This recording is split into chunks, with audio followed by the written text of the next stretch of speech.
this year, a group of lawmakers in South Dakota tried to pass a bill to ban radical medical experimentation on young children. Under heavy pressure from business groups like the Chamber of Commerce, the Republican-dominated legislature voted it down. Why would they do that? Well, as you probably guessed by now, it's because conducting radical medical experiments on children is now popular. These experiments are justified in the name of transgenderism.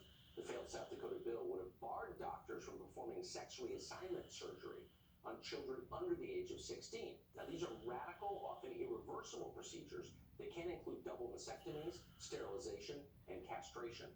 The bill would have also barred doctors from prescribing hormones to aid in the transition process. Once again, only for those under 16.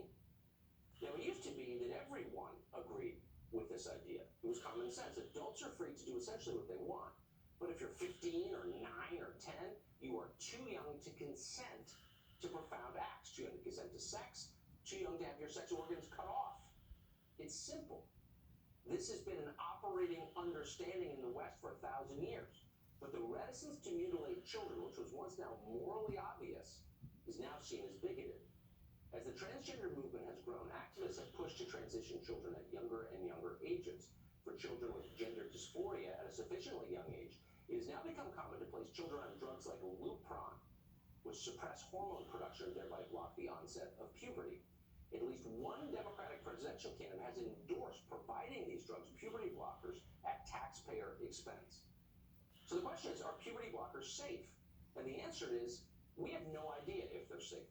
Lupron was initially developed to treat advanced prostate cancer in elderly men, a case in which severe or long-term side effects were not much of a concern.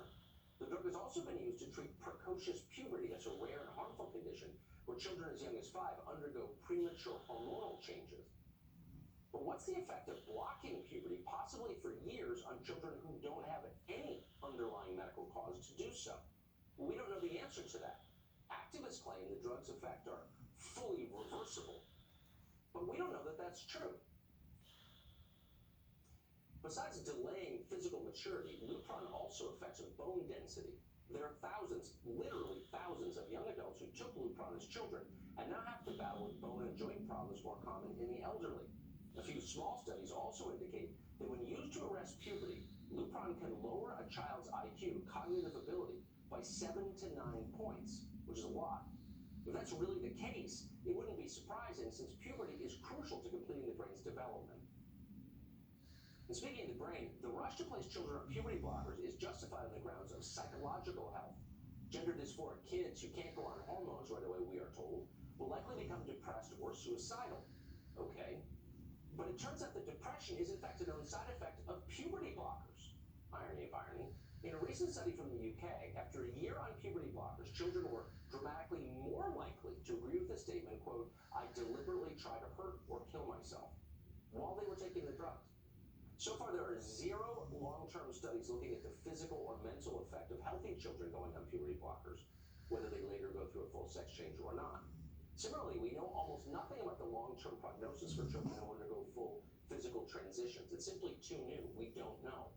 We do have studies, though, on what happens to gender dysphoric children who don't receive puberty blockers. In about 80% of those cases, boys who wish they were girls or girls who wish they were boys eventually get over it and turn out fine with no radical treatments necessary.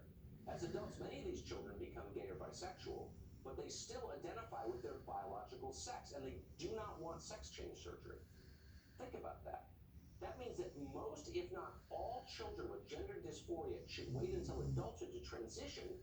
Otherwise, the vast majority of them will get expensive, invasive, potentially dangerous, possibly irreversible treatments they never needed, and in the end wouldn't have wanted anyway. But activists can't wait for adulthood. They want any children with gender dysphoria to be pushed into a full transition as quickly as possible. In other words, they want doctors to carry out a vast human experiment with this nation's children, your children, as its subjects. And it really is a vast experiment. In 2009, the UK's Gender Identity Development Service, or GIDS, received 77 referrals for child gender dysphoria. A decade later, they received almost 2,600. That's an increase of more than 3,000%. Notably, while a decade ago most